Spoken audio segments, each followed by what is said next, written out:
So we got the full summary for chapter 1111, and Luffy is doing even more crazy stuff to the Gorosei in this chapter than what we initially thought. And there's another huge twist in the Zoro versus Lucci fight, something that we didn't know as well. And at the end of the chapter, when the ancient giant robot thing shows up, it's even more epic and chaotic than what we initially thought from yesterday's spoilers, so let's get into it. So the chapter starts with Mars breaking Labophase barrier and entering inside. Okay, yeah, so in the previous chapter we saw that Mars was trying to break through the barrier. He was like the one Gorosei, I guess, designated to go do that immediately, while Venus went to go take care of the pacifistas, and Mercury, Jupiter, and Saturn were to just take on Luffy and the giants. And we saw him like trying to break through the barrier, and it looked like he almost completely splattered himself trying to break through the barrier, and maybe he did. I don't know, it's kind of an ambiguous panel, but even if he did splatter himself, he could just regenerate because that's what all the Gorosei do. We're also going to get more into that because it's also seen more in this chapter. But now he has successfully broken through, meaning that he now can successfully take down Vegapunk's broadcast to the world, which is like the whole reason why they're there in the first place. Zoro versus Lucci is finished. Lucci is unable to move, but he refuses to fall down. Jinbei uses a new Fishman karate attack called Gosen Mai Gawara Shuto to blow Lucci away. Then he takes Zoro with him to meet up with their Nakamas. So this is another huge development. We did not know that this happened. So we knew that Lucci was able to stand after being defeated by Zoro, which led to a lot of discourse in the community, of course. But we did not know that Jinbei was going to show up and then hit him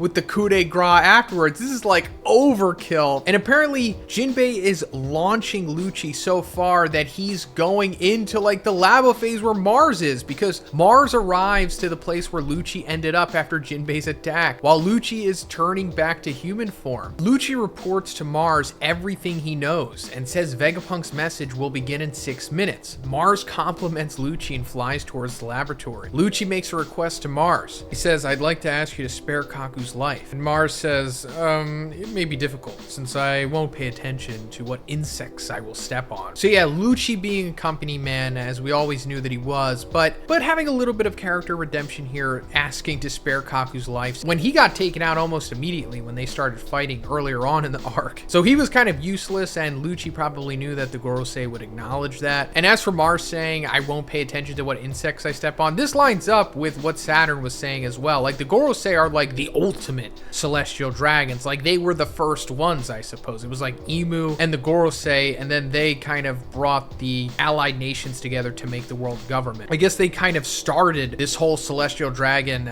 personality set. Cut to Luffy's side. He's very happy meeting Dorian Bragi. Dorian Bragi asks Luffy why he suddenly looks like the god that was known amongst giants, but Luffy doesn't understand what they're talking about. Yeah, so Dorian Bragi came to save Luffy at the end of the previous chapter, cutting off Jupiter's head in his worm form after he had eaten Luffy. And they initially, of course, came there because they found out about Luffy awakening his fruit through the newspaper. Although now they don't know that it was a fruit that awakened. They just know that he looks like sun god Nika, which was apparently the god known amongst giants. So they wanted to get Luffy to bring him back to Elbaf because they think that their god has come back. But you'd think that they'd put two and two together and realize like, oh, it's a devil fruit. Sanji already told Dorian Bragi to take Luffy to the back of the island, and we can see the map with the updated location of all characters on the island in the Chibi versions. All groups are headed towards Giant Warrior Pirate's ship. Now that they found Luffy, Dory blows a horn to signal retreat to all giants on Egghead Island. Okay, so that's pretty cool. Hopefully they're gonna leave here soon and we can end the Egghead Island arc and go to Elbaf, because that's gonna be a pretty cool and important arc. Mercury attacks them with a powerful Conqueror Haki roar. Mercury's roar is so strong that Luffy's eyes, hat, and clothes, except pants, and even his chest scar,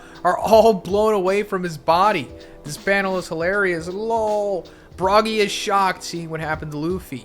Mercury's Conqueror Haki reaches even marine ships in the sea. Some Marines are fainting. Then Mercury turns 2 of his fangs into blades and attacks Luffy. But Dory and Bragi use Svalin, the sun shield, to block Mercury's attack. Svalin is a legendary shield in Nordic mythology which stands in front of the sun, protecting the world from her heat. Then Dory and Bragi uses together the attack Skilja, separation, to push Mercury back. So yeah, we went over this in the previous spoilers. So I guess Mercury is being confirmed to use some kind of advanced Conqueror hockey stuff here with his roar, which is pretty cool, and at least it's affecting Luffy somewhat, even if it is like in a Looney Tunes manner. But Dory and Bragi, man, I don't want to beat a dead horse or sound like a broken record, but wow, they have been ridiculously buffed up in power to be able to not only withstand this, but also to fight back against, you know, ostensibly some of the strongest characters in the series, right? But I won't harp on it too much. Oda needed them to be this strong so that the arc could progress. Saturn attacks Dory and Bragi, spitting venom balls at them, but Luffy conjures a baseball bat and cap and hits all the venom balls back. Venom balls cause a huge explosion that engulfs Saturn, Mercury, and Jupiter. Luffy, Dory, and Bragi run as the 3 members of the 5 elders start recovering. Luffy says they didn't take any damage again. They must be immortal. Dory and Bragi say,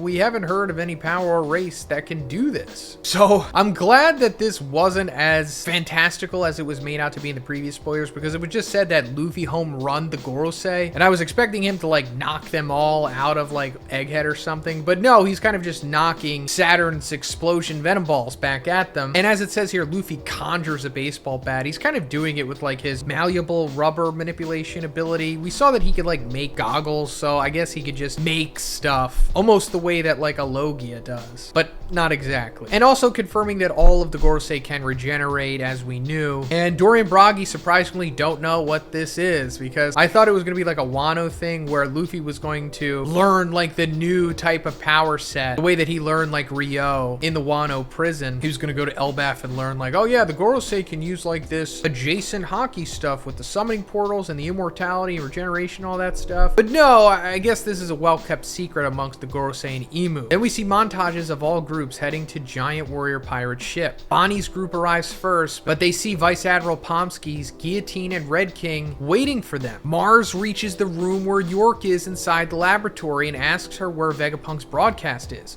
Okay, so this is important because York is like obviously the traitor amongst the Vegapunks, and she made a deal with the Gorosei that in exchange for information and giving up Vegapunk and making the Mother Flame fuel source for Uranus for them, that she would become a celestial dragon. So obviously she's going to comply with Mars here, tell him where the Vegapunk broadcast room is, and he'll likely destroy it maybe in time, but York is for sure going to leave with the either Gorosei or the Marines at the end of this arc and become like another future adversary. And also, you know, a reason that they're going to be able to keep using Uranus in the future. Kizaru is still lying on the Marine battleship. He's covering his eyes with his arm. The Marines say, Kizaru-san, please let us treat your wounds. And Kizaru says, indeed, I am wounded. Please just let me rest. In the last page of the chapter, Marines are reporting something that appeared in the northwest coast of Egghead Island. The Marine says, report coming in. Something far larger than a giant has appeared on the island. We can see that ancient giant robot stands up in the middle of the island. It's surrounded by fire. It seems that fire doesn't affect it. The ancient robot is muttering something. He says, I'm sorry, Joy Boy. End of chapter. One Piece will be on break next 3 weeks. So yeah, we're gonna go on a slight void month after this, but don't worry guys, I'll have a whole bunch of One Piece content every week in the meantime, so subscribe if you haven't already for that. Now, this is pretty wild. We knew that the ancient robot was showing up to some capacity, but we didn't know that he was gonna be like there and everybody was gonna like see him. Also see how freaking huge he is, being made out that, you know, he's bigger than the giants, which I guess is being confirmed now. And we saw this ancient robot from time to time throughout the arc. Like when they first discovered him, when they met Vegapunk, he was kind of deactivated. And then after Luffy activated Gear 5, then he kind of came to life and it was just like a cliffhanger. We never came back to him. But now he's like up and about and he's even talking. So this ancient robot is from the Void Century and he was made by the ancient kingdom, like the kingdom that Joy Boy was a part of, like the kingdom that tried to stand against Imu and the world government, but ultimately lost. And I'm assuming that's why the ancient robot is sorry here. Sorry to Joy Boy. Joy Boy, who is likely to be the first Sun God Nika Devil Fruit holder, like the original Luffy of the Void Century time, or, you know, before that as well. And we don't know exactly why he's sorry, but like I said, it probably has something to do with why they lost the war to some capacity. But yeah, that's pretty much it for this one, guys. Let me know what you think about this in the comments, and if you liked it, please give it a like, and please subscribe if you haven't already. Have a great day. I'll see you in the next one.